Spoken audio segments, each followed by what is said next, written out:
Diabetes के बहुत से दर्दी आपने देखे होंगे कि जिनको न्यूरोपैथी की प्रॉब्लम होती है।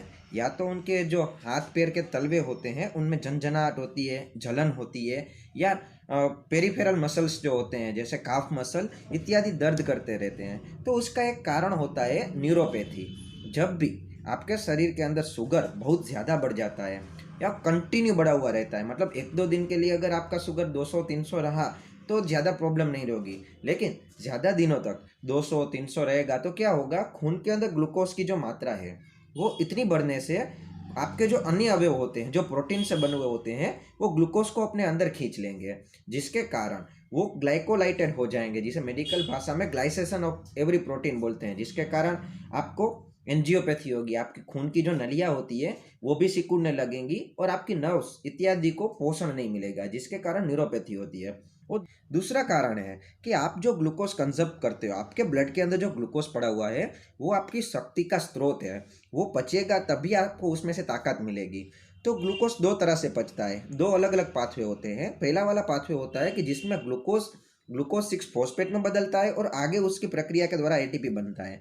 और दूसरा पाथवे होता है कि ग्लूकोज फ्रुक्टोज के अंदर बदल जाता है। तो पहला वाला जो पाथवे होता है वो ऑक्यूपाई करता है 90% ऑफ योर बॉडी, मतलब 90% चांस होते हैं कि पहला वाला पाथवे पकड़ेगा आपकी बॉडी का। सिर्फ 10% जगहों पे ही ये ग्लूकोज फ्रुक्टोज के अंदर बदलता है। लेकिन जब जब आपके शरीर में ग्लूकोज की इतनी सारी मात्रा रहती है कि अब उसका निकाल करना बहुत ज़रूरी है, तो शरीर क्या करेगा, दूसरा वाला पाथवे है उसकी भी मात्रा बढ़ा देगा, जिसके कारण फ्रुक्टोज ज़्यादा बनने लगेगा एवं फ्रुक्टोज के कारण ज़्यादातर न्यूरोपैथी और बढ़ेगी और आपकी जो नर्व्स है उसे पोषण नहीं मिलेगा।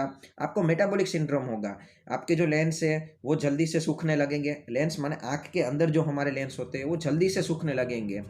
तो रेटाइनोपैथी भी होगी, न्यूरोपैथी भी होगी, नेफ्रोपैथी भी होगी, इत्यादि होगी। तो इसके लिए क्या करना है, जो देखो न्यूरोपैथी के लिए हम विटामिन्स, मल्टीविटामिन्स के इंजेक्शन देते हैं, विटामिन B12, फिर विटामिन B3 के साथ कंबाइन होने वाले विटामिन C के इंजेक्शन, ये कंबाइन होकर एक इंजेक्शन देते हैं।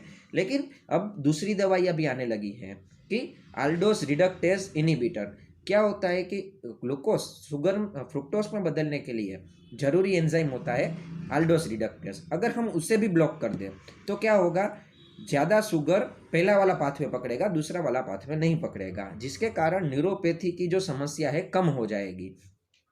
बहुत सी दवाइयों पर काम चल रहा है, अभी भी अप्रूवल सारी दवाइयों को नहीं मिला है, लेकिन आयुर्वेद में बहुत सारी दवाइयाँ हैं जो आल्डोस रिडक्टेज इनिबिटर है, जो हजारों सालों से यूज़ होती चली आ रही है। जैसे गुड़ूची के अंदर मैंगो फ्लोरिन होते हैं, एवं दारू हल्दी उसके अंदर बर्बेरिन होते हैं। बर्बेरी या एरिस्टेटा करके एक औषधि आती है आयुर्वेद में, जिसे हम दारू हरिद्रा बोलते हैं। बहुत यूज़ होने वाली दवाई है प्रमेह के अंदर, मतलब डायबिटीज़ के अंदर हजारों साल से उपयोगी है, औषधि है।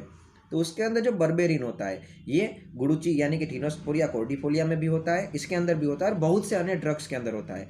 ये पोटेंट आल्डोस रिडक्टेज इनिबिटर है, जिसके कारण आपकी न्यूरोपैथी की समस्या धीरे धीरे कम होती चली जाती है।